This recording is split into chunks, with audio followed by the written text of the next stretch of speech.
Baik adik-adik, kali ini kita akan membahas sebuah contoh soal berkaitan dengan gaya Lorentz yang dialami oleh partikel bermuatan listrik. Soalnya adalah sebuah kawat pengantar lurus panjang dialiri arus listrik 4 ampere terletak di ruang hampa. Sebuah elektron bergerak lurus sejajar dengan kawat dan berlawanan arah dengan arah arus dengan kelajuan 5 kali 10 pangkat 4 meter per sekon. Jika jarak elektron dari kawat 16 mm, maka gaya magnet yang dialami elektron besarnya berapa? Nah, yang ditanyakan di sini adalah gaya magnet atau gaya Lorentz. Rumusnya adalah F sama dengan B Q V. Betul ya? B itu adalah medan magnet, kemudian Q itu adalah muatan elektron ya, karena di soal partikelnya adalah elektron. Kemudian V itu adalah kelajuan atau kecepatan gerak elektron 5 kali 10 pangkat 4 meter per sekon. Nah, di sini ada B. B itu adalah medan magnet yang dihasilkan oleh kawat lurus. Masih ingat rumusnya ya? Jadi B sama dengan mu0I dibagi 2 pi A. Mu0 itu 4pi kali 10 pangkat min 7. Kemudian I itu arus, A itu adalah jarak titik, dalam hal ini jarak elektron ke kawat ya, 16 mm. Sehingga nanti B di sini bisa kita ganti mu0I per 2 pi A. Oke ya, langsung aja. Jadi F sama dengan mu0I per 2 pi A kali Q kali B. Nah, sekarang tinggal kita masukkan angkanya. mu0 4pi kali 10 pangkat min 7. I-nya 4 ampere. Dibagi 2pi kali 16 kali 10 pangkat min 3. Ya, ini kan satunya milimeter, harus diubah menjadi meter. Maka kita kalikan dengan 10 pangkat min 3. Kali Q, muatan elektron itu 1,6 kali 10 pangkat min 19 kolom ya.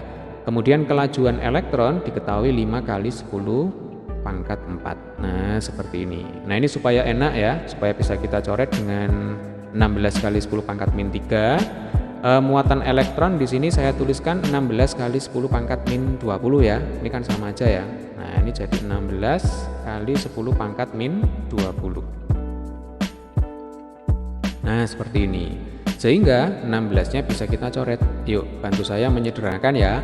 Jadi yang pertama 16 dengan 16 ini akan hilang. Kemudian 4pi dengan 2pi ini tinggal 2 ya. Kemudian ini 2 kali 4 itu 8. 8 kali 5 sama dengan berapa? 40 ya. Berarti kita dapatkan F sama dengan 40 kali 10 pangkat berapa ini? 10 pangkat min 7 dengan 10 pangkat min 3 itu 10 pangkat min 4. Berarti nanti bisa kita coret dengan 10 pangkat 4. Nah, berarti 40 kali 10 pangkat min 20. Atau 4 kali 10 pangkat min 19 Newton. Ya, jadi jawabannya adalah kalau tidak C ya D. Nah, sekarang kemanakah arah gaya Lorentz yang dialami oleh elektron? Nah, di sini kita akan menentukan dulu arah B atau arah medan magnet yang dihasilkan oleh kawat lurus menggunakan aturan tangan kanan. Nah, begini ya. Jadi ibu jari itu menunjukkan arah arus. Kemudian keempat jari kita ya, keempat jari kita itu menunjukkan titiknya. Titiknya ada di mana? Ya, itu ditunjukkan oleh keempat jari kita. Kemudian arah medan magnet itu ditentukan oleh arah hadap dari telapak tangan kita. Oke ya, langsung aja kita praktekkan. Jadi ibu jari kita hadapkan ke atas ya, karena arusnya ke atas. Oke, sudah ya. Kemudian 4 jari kita berarti arahkan ke kanan ya Dek ya. Nah, ibu jari ke atas, 4 jari arahkan ke kanan. Tempelkan ke laptop kalian. Kalau kalian menyaksikan video ini dari laptop, berarti nanti ibu jarinya hadapkan ke atas, kemudian 4 jari itu hadapkan ke kanan. Nah, otomatis coba kalian amati, telapak tangan kanan kalian itu menghadap kemana? Pasti menghadap ke laptop ya. Nah, maka bisa kita simpulkan arah B yang dihasilkan oleh kawat lurus di sini ya, arahnya adalah masuk bidang gambar. Kalau masuk bidang gambar itu berarti silang. Betul ya? Oke, kita ulangi. Jadi ibu jari arahkan ke atas. Sudah, kemudian 4 jari arahkan ke kanan karena elektron ada di sebelah kanan kawat. ya. Nah, otomatis nanti telapak tangan kanan kalian itu akan menghadap ke laptop. Nah, bisa kita simpulkan arah B yang dihasilkan oleh kawat lurus adalah masuk bidang gambar. Masuk ke layar laptop itu berarti masuk ke bidang gambar. Jelas ya? Nah, sekarang setelah kita berhasil menemukan arah B, kita tinggal menentukan arah F, ya. Tetap di sini kita menggunakan aturan tangan kanan, ya. Oke, ini saya hapus dulu ya. Jadi kalau aturan tangan kanannya untuk menentukan arah gaya Lorentz, ibu jari itu menunjukkan arah B, ya.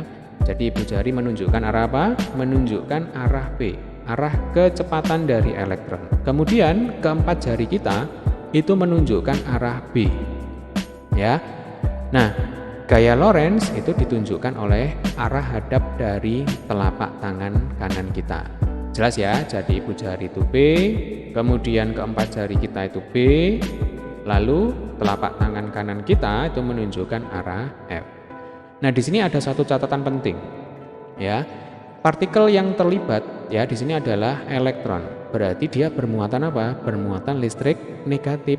Nah, maka nanti gayanya itu kebalikan dengan aturan tangan kanan kita sekarang. Jadi nanti kalau ketemunya gayanya itu ke atas, karena partikelnya adalah bermuatan negatif, ya berarti lawannya ke atas, berarti arahnya ke bawah. Andai kata nanti ketemunya mendekati kawat, maka sebenarnya karena bermuatan negatif, gaya Lorentz-nya itu berarti menjauhi kawat. Pokoknya berlawanan dengan hasilnya nanti. Jelas ya? Oke, langsung aja kita praktekkan. Jadi V arahkan atau ibu jari arahkan ke bawah, ya. V-nya ke bawah berarti ibu jari kalian arahkan ke bawah. Sudah? Kemudian B berarti arahkan masuk ke layar laptop kalian masing-masing. Sudah ya? Berarti V-nya ke bawah, kemudian empat jari masuk ke laptop, menunjuk ke layar laptop kalian masing-masing. Nah, sekarang coba kalian amati. Kira-kira telapak tangan kanan kalian sekarang menghadap kemana? Pasti menjauhi kawat, betul ya? Nah, menjauhi kawat ke kanan. Nah, logikanya karena yang ditanyakan di sini adalah arah gaya Lorentz, arah gaya magnet yang dialami oleh elektron bermuatan negatif, maka arahnya itu bukan ke kanan, melainkan lawannya, ya. Lawannya ke kanan berarti ke kiri. Atau di sini dikatakan menuju kawat, ya. Jadi kalau ke kanan kan menjauhi kawat. Kalau ke kiri berarti menuju kawat. Berarti jawaban yang benar yang mana, Dek? Jawaban yang benar itu adalah yang C, ya. Besarnya 4 kali 10 pangkat min 19, arahnya menuju kawat. Oke, sampai sini bisa dipahami ya. Bagi adik-adik yang masih merasa kesulitan, ada pertanyaan, ada yang mau ditanyakan, boleh silakan berkomentar di bawah. Nanti saya akan meluangkan waktu untuk menjawab pertanyaan kalian. Baik, demikian tadi adalah pembahasan soal kita kali ini. Kembali lagi saya ingatkan bagi adik-adik yang belum subscribe channel ini, jangan lupa untuk tekan tombol subscribe. Dan jika kalian suka dengan video ini, jangan lupa juga untuk klik like, lalu share. Terima kasih telah menyaksikan video ini hingga selesai. Sampai ketemu, tetap semangat.